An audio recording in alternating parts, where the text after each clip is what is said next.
Hey guys, Razbora here with a new video, and today we're going to talk everything update 18 tanking for Hell Let Loose. Not a lot of people are subscribed, so please keep this channel going by subscribing, and let's go ahead and get started.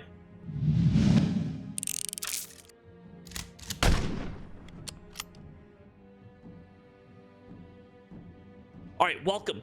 So first things first, terrain modifiers. So terrain modifiers have been added to Hell Loose. So you have dirt, grass, snow, and sand. Essentially what will happen is depending on the terrain you drive on, the tank will act differently. Here's a quick little video here from the Hell Loose dev vlog. This is kind of what it looks like. You can see that it's going one speed, and then when it goes on to a different terrain, it goes a different speed. This is dirt, grass. The next one here is snow.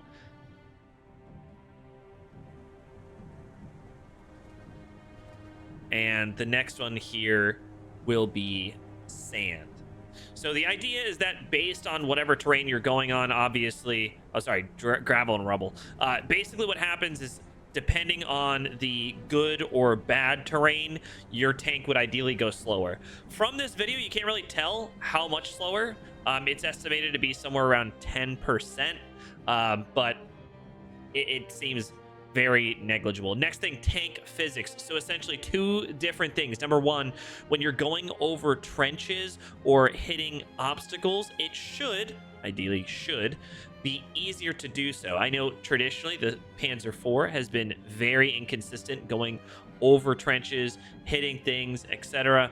So you should be able to go ahead and have improved collision mechanics. Also, when you hit walls, it should act more realistic. Here's a quick look at the Panzer IV going over terrain and specifically over a trench line. As you can see, it immediately hits it, but it goes over, which historically has been fairly inconsistent. So nice welcome change here. Next thing, the firing knockback force. So when you're shooting tanks, essentially what will happen is the tank and the inside scope should look different.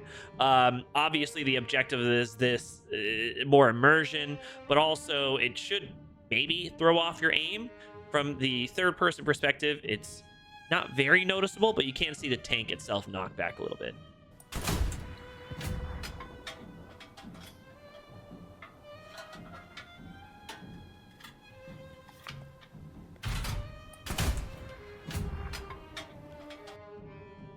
All right, moving on to the next one here.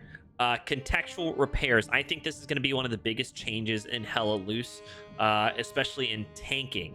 What this will be is essentially when you're tanking, you can go ahead and repair different parts of the tank. You can repair the engine, the hull, the turret, or the tracks respectively. You do this by going up to the tank and just activating your repair torch on it independently. So here's a quick video of it in action.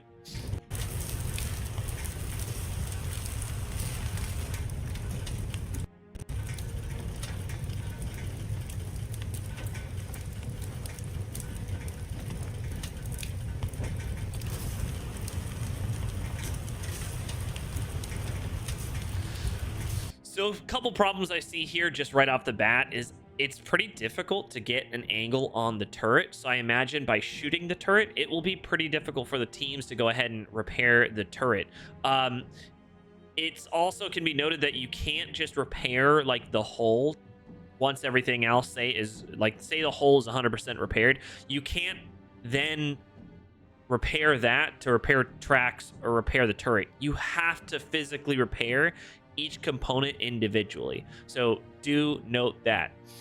Heavy tank limitations. So heavy tanks now have 10 minutes to respawn from when it spawned.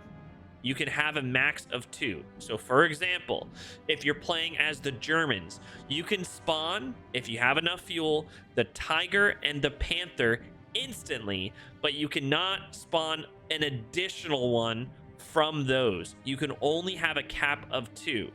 The 10-minute timer starts the moment the tank is spawned. So for example, if you're looking at a team like the Americans, you spawn a 76 Jumbo. you technically only have that 176, right? Or the one heavy tank as Americans, because the 75 jumbo is useless. You could technically spawn the 76 and the 75, but realistically, you'd want to actually spawn two 76s.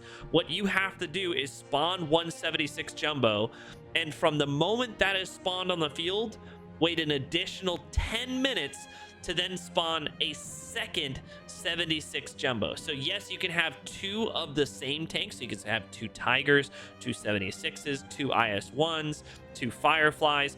But if you want to spawn the same vehicle, it's 10-minute interval from the moment it is spawned onto the field. My opinion, I think this poses a major threat for any sort of faction that has one viable heavy tank. So this is pretty much any team the Germans face, the US, the British, or the Russians, as they all have one heavy tank. The only exception to this would be Driel, where you can spawn the Churchill Mark III, I believe, or the Firefly in the same map. Whereas on El Alamein, you can only spawn the Churchill Mark VII, where in that case, you're limited to one heavy tank. Anti-tank adjustments. So your infantry players, here's where you come in. All of your shots have been increased by one shot. So your medium, your heavy, your light, all of those have been increased one extra shot, where prior for a medium tank it takes 2 shots. You can now use 1 shot to go ahead. I'm sorry, 3 shots to go ahead and take that down.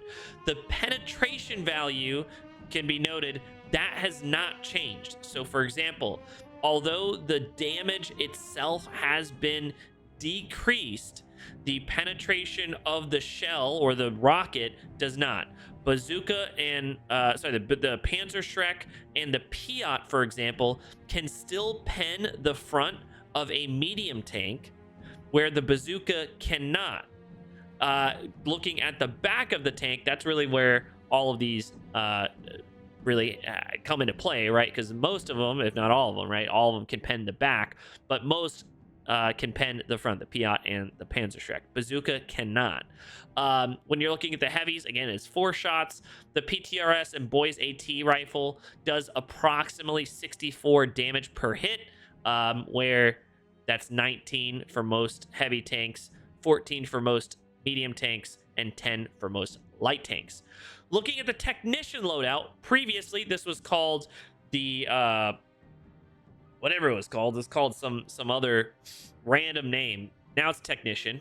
What this does is this goes ahead and lets you spawn a ammo depot or a repair station.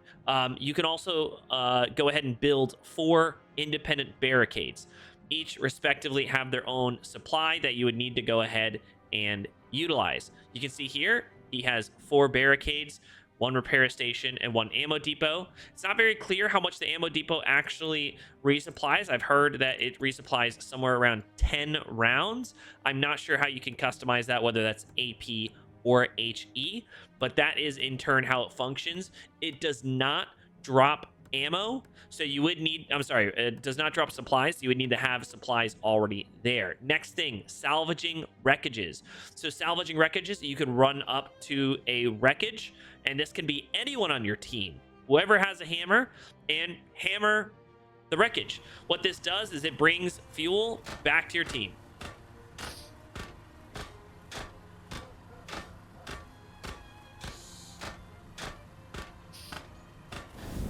That fuel has been added to that independent team's fuel count. So in theory, you can use this to go ahead and help yourself get a heavy tank. This, in my opinion, is one of the coolest changes, the vehicle cosmetic application. So you can run up to the vehicles now, and you can go ahead and change the cosmetics.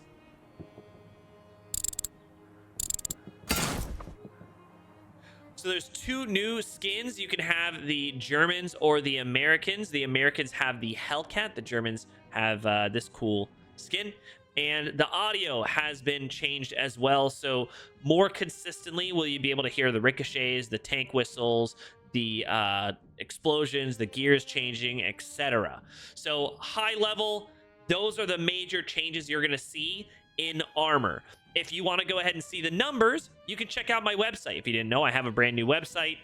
It was in the dev brief, and this website has all the brand new tank mechanics. So you can start off in getting started. It's called hl-armor-hub.com. You can even click the link in the bio here if you'd like to learn how to tank. The Getting Started tab has been updated with the new tank technician role. It also outlines the modular damage that the tanks themselves can go ahead and be repaired at, as well as the AT versus infantry changes. Lastly, the actual analytics. So here we have all of the new stats for all of the new tanks. I'm going to show you a high level overview that I've cooked up just for you to go ahead and view. So this view is very important. This is how you're able to go ahead and quickly tell what tanks can kill what. So let's go ahead and quickly look just at the overall hull health versus AP damage. So looking at the tank type, we can see here that all of these tanks have hull health that's above anything that does AP damage. So what this means is that anything below this will die in one hit. What does that tell you? Well, that means your medium tanks, every medium tank in the game, if you're driving, say, a Tiger tank or Firefly, any heavy tank, all medium tanks take 2 shots, no matter what heavy tank you're in, to kill. Why is this important? Well, medium tanks have increased their speed, they've increased their turret rotation, and obviously now they can pen, the sides and the ass like they normally could, but they're faster. So you could, in theory, outnumber the heavy tanks, which are far more impactful in the battle by sheer numbers, which is pretty cool.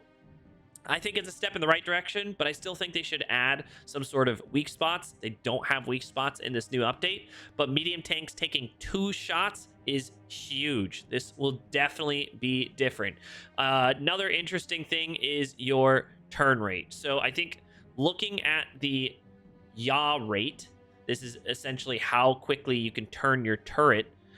Every single one has been buffed, except the Tetrarch and the Tiger.